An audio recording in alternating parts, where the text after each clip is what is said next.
Hey, I'm Corrine, and I'm with my BFF, Eddi.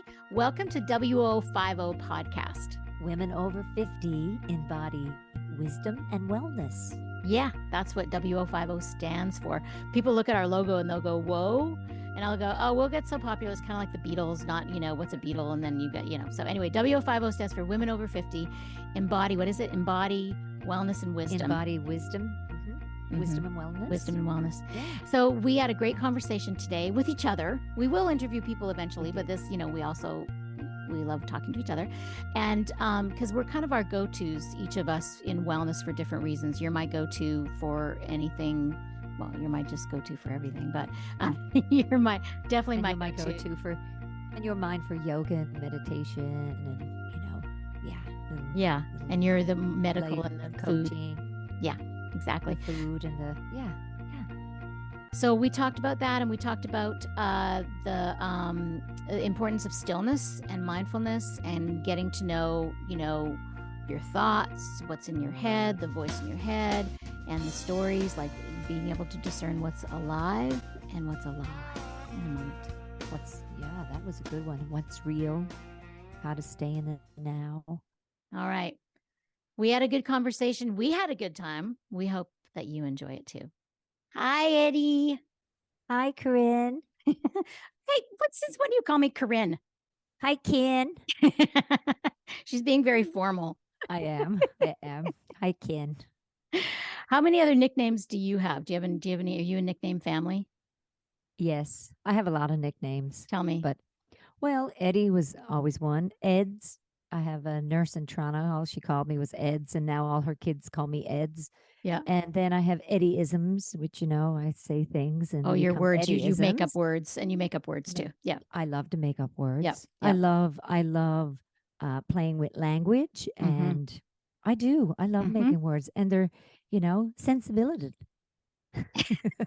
Sense of what? Sensibility. Sometimes. Whatever, it is a new word. So, and then you justify, like you're like the best justifier. You can think on your feet, like unbelievable. Like that's my family. They're very witty. So yeah, we got that quick wit and quick thinking, which is that's genetics. Everybody, it is your family. When you told me years ago, when we first met, which is 35 years ago, you told me that you were the quiet one in the family. I could not even imagine that until your two sisters came to visit you. And I was like, holy, you're the quiet one. All right. They're nonstop. And you're like a little quiet little flower on the wall almost around them. Well, middle child, that's another great podcast, but your middle, Well, we could do a podcast about it, but your middle child experience is very different than my middle child experience. Yes. Yeah, you're the middle of three. I'm the middle of 5. Which there isn't a middle in 5. So who's the other one? A boy and a girl on each side of me. Oh, right. Oh, duh. Yeah. I failed math. Well, you're right. Good thing you're not a mathematician. Yeah. I never was going to be that. So the thing that I always say that never bothered me was that my brother was closest to my dad, and he was my dad's favorite, and my mom was closest to my sister, and it was her favorite. But then as I got older, it never bothered me. I just knew that was the case. I knew they loved me still, right? It was just they had a better connection. And so and then as I got older, my dad, he had a very special place for me, for sure. Like he definitely saw that I was very different than the rest of the family. And he, I remember one time he, when I had a retreat gone awry up in Toronto, the Thousand Islands, this guy that I was going to teach a retreat with, ended up being a little bit ended up being bipolar, and I ended up canceling the retreat 2 weeks or a week before, which it cost them money. I have to send back the money, and then it cost me money there. And my dad he just sent me $1,000. A week later, I got $1,000 check in the mail. Wow. And he just, it was just, he just used to do little things like that for me all the time. He understood the stress of being self-employed entrepreneur and all that kind of thing. Yeah. Different for me. I mean, I grew up in a little community, a little place called Fermuse in Newfoundland, Canada, outside of St. John's. Yeah, 700 people in that community. So you really knew everyone from the start of school to the finish, Yeah. and yeah, and I was pretty much, you know, a little like a little gypsy. I kind of whipped around, did my own thing, and wrote music and poetry, and I was very, flowery. And you were very So smart. yeah, I loved school. I was out of high school at 15, and I started university. I turned 16 that October. So yeah, I started when I was 15, and I loved it. I loved the sciences and chemistry and physics and then I got into the holistic side of things and loved that and embraced it, which is, awesome. And my whole family is pretty, they're all pretty smart. They're yeah, entrepreneurs, and my dad was, mom, they just worked. I Yeah, they're knew that, working class you know, family for sure, but also yeah, very they worked creative and hard. Yeah, self-employed like stuff that yeah. They had to be yeah, creative because in a small community like that, it's probably not financially abundant, especially in the 70s. yeah, that's true. Yep, yep. And Oh, we when I was young too, my mom and dad just had finished building a house, and they'd saved everything, and it burned, and we were so upset, and we were kind how of old were you displaced then with. I was 5.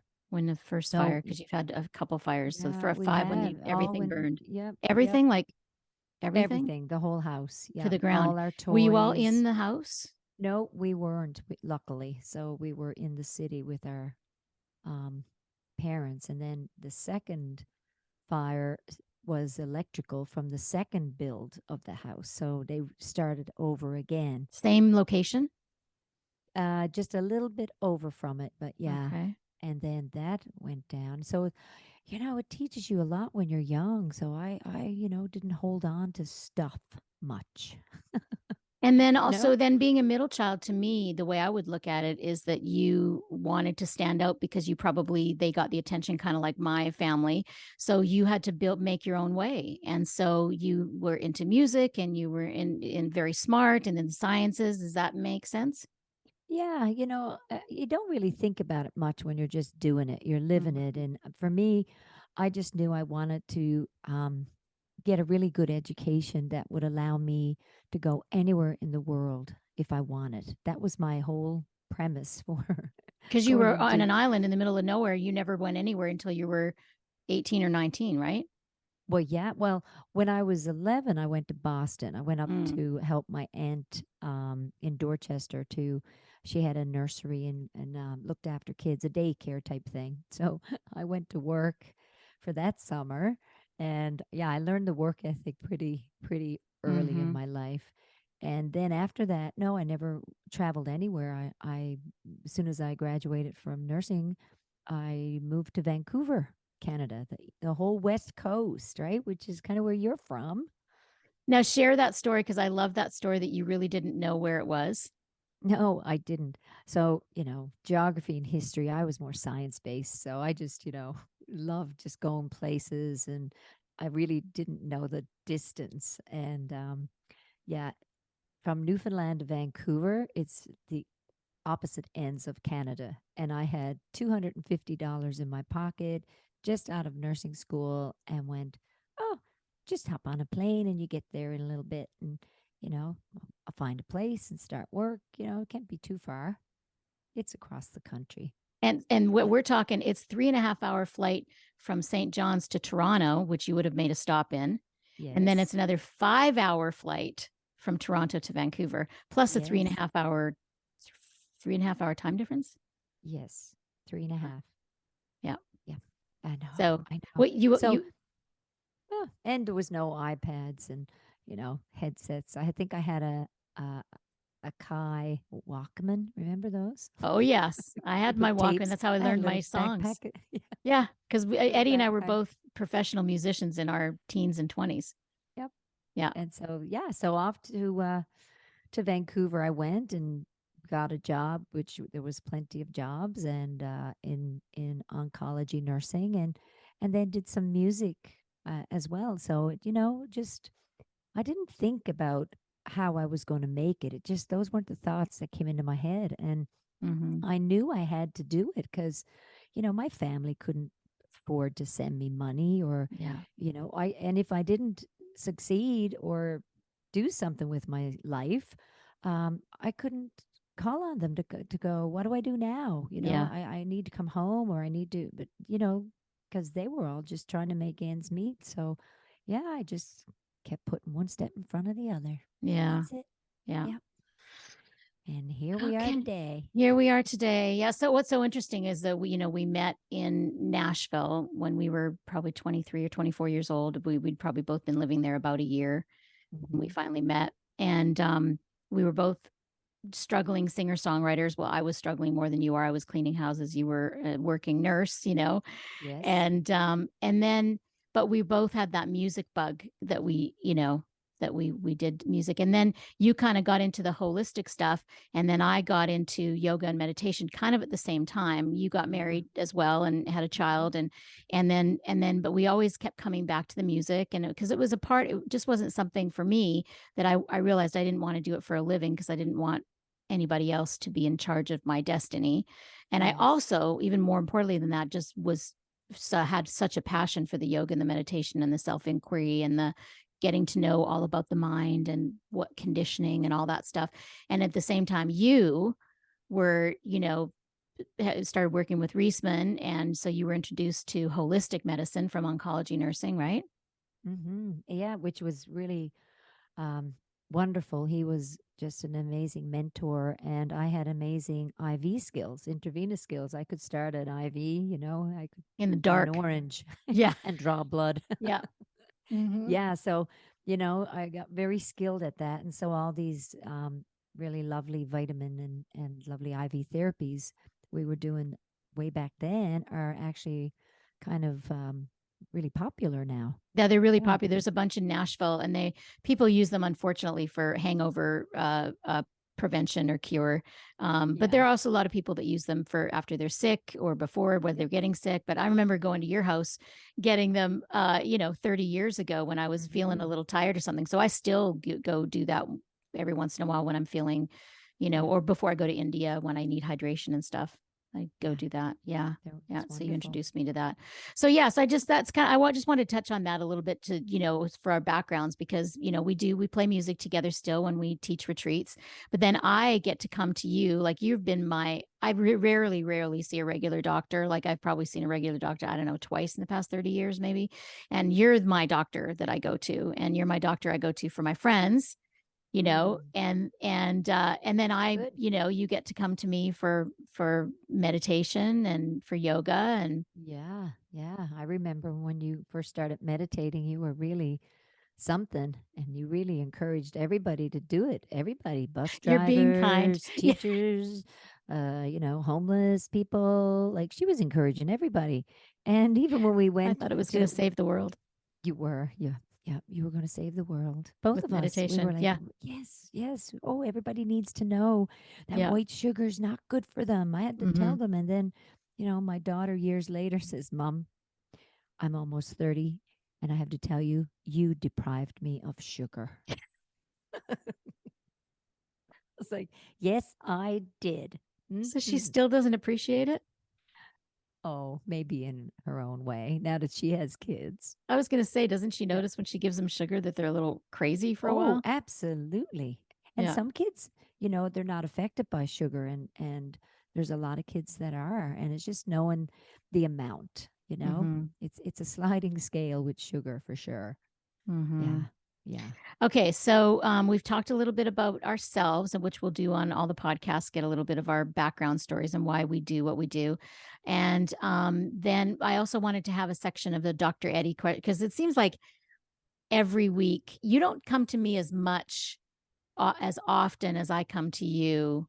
I feel like you use my skills in your office every day that you've learned from me Yes. with Of your course. patients, but you Of don't course. necessarily come to me like I come to you, like, oh, our friend, Carolyn, her blood pressure went through the roof. So she came back from Mexico, and she's trying to retire more in Mexico. She came back to LA, and she never wants to go back to LA. Like, more and more now, every time I'm with her or I talk to her, she's like, she really is ready to retire, but she's not retired fully yet. So when she goes to Mexico, she works, but everything's more relaxed there. So she had been feeling a little bit off. She's super healthy, I mean, she plays tennis and does a lot of cardio.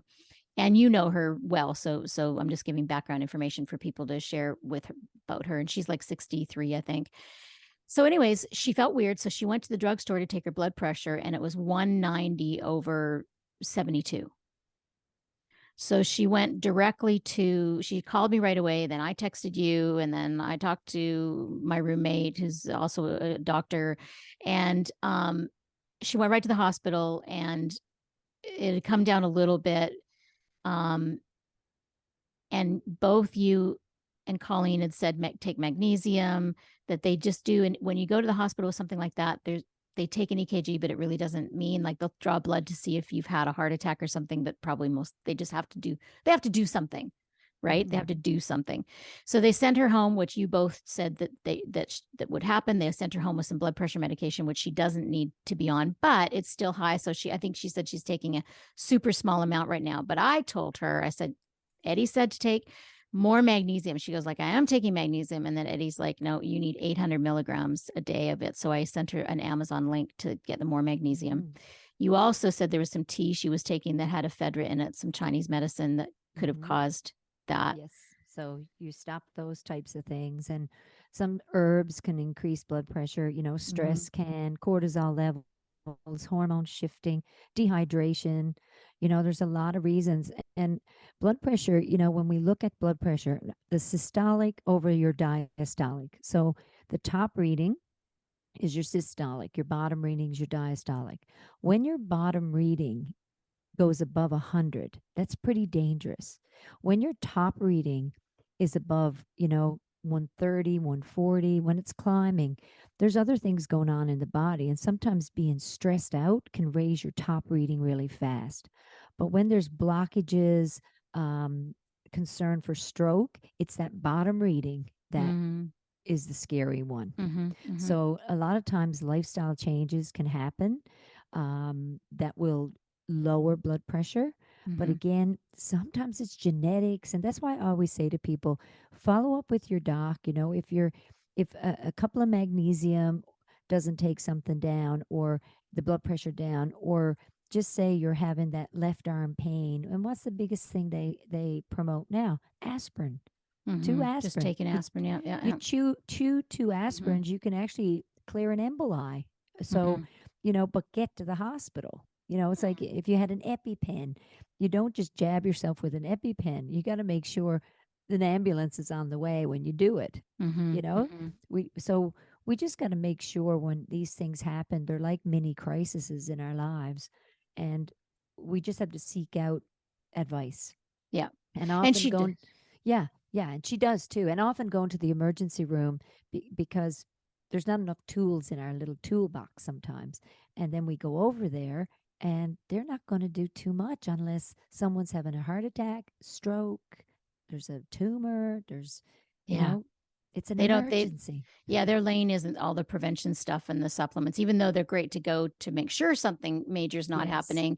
But then what I've got Carolyn, because I know Carolyn, because really, really well, and I spend a lot of time with her, and even, because she's like, well, I'm not stressed. I'm the least stressed I've ever been in my life right now. And I'm like, yeah, but you've had accumulated. She's a self-employed businesswoman, lawyer, realtor in Los Angeles, single woman. I mean, that's enough to make anybody stressed out because it's such a fast-paced city, right? Yeah. And even Colleen, listening to her on the phone, she's like, she sounds stressed out to me. I'm like, yeah, that's how she runs. She's always, she's on. That's why I told her, that's why one of the reasons why we love her so much is because if you need something solved, she can solve it immediately. She can figure stuff out, especially anything legal or detailed or real estate. She's there. But I told her, I said, you have to be able to shut it down. You have to be able to shut it. Yeah, because it's like a silent stress. And people don't realize I handle my stress. I hear it every day. I handle my stress really well. I run 4 companies. I multitask. I'm like, but do you ever sit for a minute? Do you ever just breathe for no reason? Do you, what are you needing to change that you haven't been doing? Right. What's missing? There's usually a blind spot. Yeah, because she's been able to go. And I find I'm changing in those ways too, because as we get older, that cortisol level it's like a sliding bar on a music board. You know, it goes up, it goes down. It's like inflammation. It goes up, it goes down.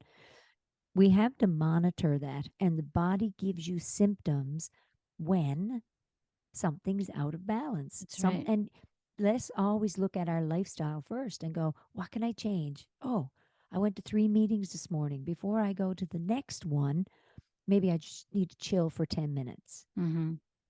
You know, Yeah. it's what is it we need to change? Because Yeah. sometimes our go button, this go, um, Doesn't have an off I switch. it doesn't have an off switch Yeah. until you go to bed. Well, then still doesn't have an off switch. It has a No. more switch. Yes, because people wake up in the night and they're, it's 2 o'clock and they're watching the clock, and there's a lot of factors to look at when blood pressure goes up. And I definitely am not the one to say you need a blood pressure pill right away. I just go an intake, of what's your lifestyle like? Mm-hmm. How do you Mm-hmm. live your life? How do you handle your stress? Whether it's, Mm-hmm. and a lot of people relate stress, they think it's job, having kids, um, maintenance, but it's everybody's got stress. Yeah, yeah, and Little that's bit, little natural. We're levels. always going to have that in life. It's kind of like the thing, anxiety and trauma are sort of buzzwords these days, and it's almost overused because I wish there was another word for anxious because anxiousness and it's like being on more alertness is natural and we need it. Like we need that sympathetic response when we're like on an important call and we need focus and we need the blood going to our brain. But then we also need that parasympathetic response when we're digesting food and we need the blood to go into the belly. So we need to be able to stop and slow down. A lot of people will be on a business call and they'll be eating their one meal a day while they're on the business call. So the blood doesn't know where to go. That's right. And they're sitting. They're not getting up and walking around. It's not rest and digest. It's just getting eaten. It's fuel. And like and everybody's different. Some people, they walk outside in the park and sit down and eat their food, and someone else meets with friends and they're chatting and they're getting excited about something, and even that's raising cortisol. It's a nice meal with your friends, but somebody's talking about the breakup and someone else about their breasts something, there's a lump, and then we see, oh my gosh, I can't believe how stressed I am. And we get back to our center and we sit down and go, oh my God, even my shoulders were near my ears. Mm-hmm. And we don't realize it Mm-hmm. till we go, okay, I have to put into practice moments of stillness, moments to breathe, meditation. And you've talked this way for years. And I was one of those go, go, go people. And I still have a lovely, busy, or active life, but I make the time for stillness. Yeah. I have to fit it in because it's, some people just have those kinds of lifestyles. My daughter calls, I need to get the grandkids, or the sun comes out and the flowers need to be planted, Yeah, and there's nothing wrong with that. Like but you do make the time. There's nothing wrong with being busy and active and being an entrepreneur and being creative and all that stuff. It's about the balance of being able to come back also to be still because we do have that on switch in our culture. And I think it's a natural thing as we get older, mostly, not for everybody, but that there's a reason why our body doesn't have quite as much energy and reserves as it did when we were younger. Like we are supposed to slow down a little bit and be more thoughtful and but also too when meditation, me, I was good at any age, but the it's like the importance of learning how to be still. And with my coaching clients, the first thing, because some people just aren't ready to sit and meditate right away. It's kind of like you when people come to see you, they're not ready to change their full diet right away. You've got to start baby steps.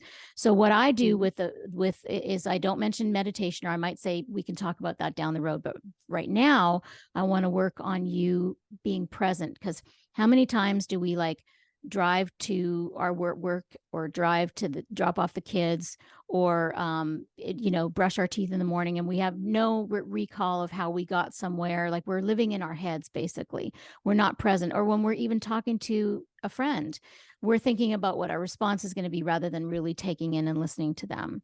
There's so many times throughout the day when we're completely lost in thought.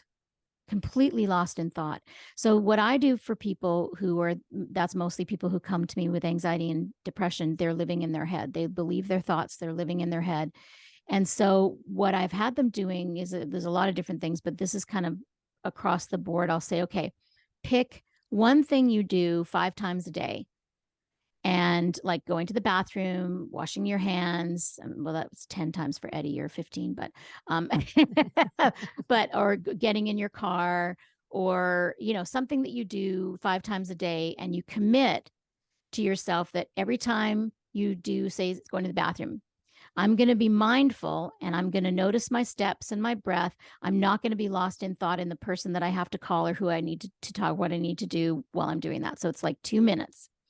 And as soon as I'm going to walk to the bathroom now, you notice your feet on the floor, you're breathing, you notice your hands on your pants, your button, and the toilet seat, what temperature it feels like. You feel everything. You notice, and the hands on the toilet paper, like everything, right? So usually when we go to the bathroom, we're thinking about what we're going to do. We have our phones with us, we're scrolling on our phones, so promising yourself that you'll be mindful and present. Then as soon as you leave the bathroom, you go back to whatever you want. That's just a start to be mindful. So I remember I had one client who'd been working with for a while, and she's like, so how's it going with the mindfulness that you had chose going to the bathroom, work all day? And she's like, I'm failed. And I'm like, well, what do you mean you failed? Did you forget to do it? She goes, well, no, I just would be going to the bathroom. I'd be thinking about something else, and I just realized I wasn't present. I'm like, well, that's not a failure at all. That's a win, because you're noticing how much your mind wanders. That was what we wanted to happen. If you just completely forget, which I have clients that do that too, it's like, no, I didn't start this week. And I'm like, oh, just please just commit to one thing that you can change, So that happened to me quite naturally. After years of meditating, I would wake up in the middle of the night to go to the bathroom, and I just would feel very spacey, because, when in the middle of the night, usually you're not thinking a lot, right? You're kind of sleepy and half in and half out. And I would just feel very floaty. And I'm like, wow, this feels kind of like when I'm on a meditation retreat with a lot of people, and I'm just not thinking a lot. And there wasn't really like an identification with a me in there. I was kind of floaty. That's kind of where I got the idea to start telling people to do that. And because then I started to do that every time I went to the bathroom. And now it's just kind of that way most of the time for me. Yeah, which is good, because especially if you get up at night and you go to the bathroom, you don't want to wake up. You just go, I'm going to the bathroom. You don't want to think. They'll go back to bed. No. And then it might be okay that the mind just wanders, but you don't want to get stuck on a thought, because it's going to wander a little bit. You go in and go, I always keep the lights dim, and I'm in there, done. I don't think about anything. Just got to wash my hands, get back in the bed, go sleep. Yeah. So do you understand what I'm saying, though, about the practice of figuring out one thing a day, that where you promise yourself you're going to be mindful? Because people will listen to mindful talks, and won't know where to start. Like the statement, you are not your thoughts, and don't believe in your thoughts, is very foreign for most people. Even most meditators, it's foreign for, because we've been living with our thoughts our whole life, and we've been identifying with our thoughts. And the thing with thoughts is that thoughts are real because they're there. They exist. However, they're not true most of the time. They're telling you lies most of the time. And distinguishing that's the start of being more mindful, and noticing that there's a voice in your head that is incredibly fickle, incredibly judgmental. I mean, I always say there's a lot of Eddies going on in that head. There's a lot of Corrines in my head. There's a lot of different expectations and judgments and fears and worries. And I don't have any control over the amount that comes in, but I do have control of what I decide to focus on. So these are That's the right. kinds of things that I talk to people about. And I just had a session today with somebody who's, she's a working mom, and she's got two twin 11-year-olds, and in LA. And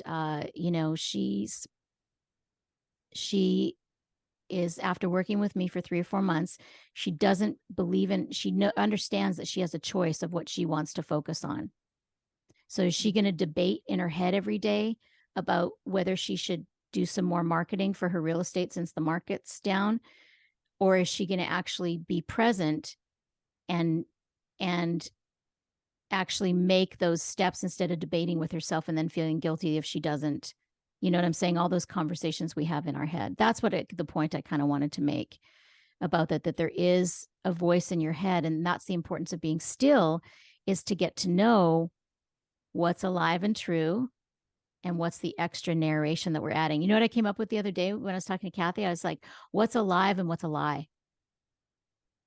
Oh yeah, that's a good one. Right? That's good self-realization. It was There. a good aha. I sort of, talking, you do the same thing when you talk to people. It's like this stuff comes through you. It's not me. It just Yes. comes up when, that's No. what happens when you're present. Yeah, it just comes in, and then it's like, wow, that was lovely, brilliant. Where'd that Yeah. come Thank from? I you. wonder. Where'd I hear that? Yeah, thank you. Wow. Just passing it on. This is great. Because, we could all be saying the same thing, but the language is different. Everyone hears it differently, Yes. the So true. message. Yeah. It's like telling somebody to sit still or be with themselves. Some would think, oh, be alone. That would be so lonely. Mm-hmm. But being alone and lonely are completely different things. They Just are because a lot you're, of, because, go ahead. yeah, yeah, people think, if I spend too much time alone, then I'll be lonely. Oh my goodness gracious, we need to break that down. We need to deconstruct that. Right. You need to figure out what that really is. And what I get with people, even more than that, is the lonely thing is what happened to me when I was younger, what sort of threw me into the spiritual path. But what I hear people say is, I already spend a lot of time alone. Like when I tell them they need to go on a silent retreat, which I'm doing next weekend, by the way, they say, well, I spend a lot of time alone. I live alone. And I'm like, well, you do spend a lot of time alone, but do you pay attention to hear, like, your thoughts? And so do you turn off the TV, turn off the podcasts, and actually notice the self-talk in there? That's what we're talking about, is being with. So say you come home from a dinner with a friend and they have said something that hit you the wrong way, that you didn't come up with at the time. So they said something about, well, a personal example. A friend we were on a walk the other day, and she said when we were playing music together that I had said to her, and this was 2 months ago, she said I had said to her that our voices didn't sound good together in unison when we sang in unison. And she took that as, so she's been sort of thinking about it for a while. And so that's what I'm talking about. So you go home and you think about it, and then you have a judgment about your friend, or you take it personal. It brings up your insecurities from your childhood, or, whatever, instead of, and there, I'm totally fine with it taking 2 months for her to, because she's actually super in touch. But what happens, say if it was a different circumstance, someone would build up a big story, the lie. So what was alive, what was actually said in the moment, which I didn't even think about. And then what was a lie was what the extra stuff that she's adding, that if she would have said to me in the present moment or a day later, hey, this was what you said and this is how I felt, we could have, then it wouldn't take up any bandwidth for her anymore. So that's what we're Yes. talking about being still and being alone, because depending on what mood you're in, if you're like, your mind's very fickle. So sometimes you might, we wake up out of the bed and you feel a little bit depressed and nothing has changed since the day before. Or you wake up like you're on top of the world and nothing has changed since the day before. That's what fascinated me when I was young, what got me on this path. Like, why? Why is that? Yeah. Yeah. And it's Yeah. simply that we listen. Go ahead. Yeah. And why a lot of times now, as I've gotten older, I hear people go, "You're always so happy. Like, are you always that way?" I'm like, "Well, pretty much. Like, I'm pretty constant, but I have had moments where I've felt sad and depressed and anxious and lonely, Appropriately. and There is appropriate Yes, anxiousness, these appropriate anger when somebody does something that yes, affects you, but it's the extra stuff that we add. absolutely. Yes. So when we're moving through a lot of discomfort, that's why it's so important to sit with it and like you said, or just be aware each day of what you're actually doing. Is does brushing your teeth, how's that feel? Brushing your teeth. I'm delighted when I brush my teeth because I still have them. you know, they're healthy and they're I take care of them. And I think I told you before, I tell my grandkids, only brush the teeth you want to keep. Yeah, That's it. it's Yep. cute. So yeah. So you So loved that the first time I told you that. I did. But This is the 10th time now, so it's not quite as good, but for the sake of the podcast, that's brilliant. it's brilliant, isn't it funny? That's some people have heard that before, and others will go, "That is so funny." Yeah, It I'm is going to funny. use It that. is funny. Yeah, Yes, you yeah. do got to use it for sure. I But it think I is tried in it on the that kids in India. They didn't get it. no, It's a language you barrier. know, Sorry. just a little bit. Mm. Yeah. So, just staying in the moment and just yeah, But what does that even presence mean, staying in the moment? Because right some people now don't in even this moment. know what does that mean. What is this? We're right here in the moment. If I think, oh my goodness, when we're done, this is my list of to do things, you get that little squirrely feeling inside. So instead of going there, I quickly come back to this moment and go, this is what I'm in right now. This is what I'm enjoying. It's not the stack of bills or the phone calls that have to be made or the where the mind goes, right? The Yeah. mind is, we got to mind the mind, it'll take you there. And then you miss these moments, these beautiful now experiences. Mhm. This is it. This is This is it. what we got right now. Mhm. You know, Yeah. But most we got people don't this know right that. Most now. people don't live that way. Even people in their 50s and 60s and 70s and 80s, it's the identification with the thinking.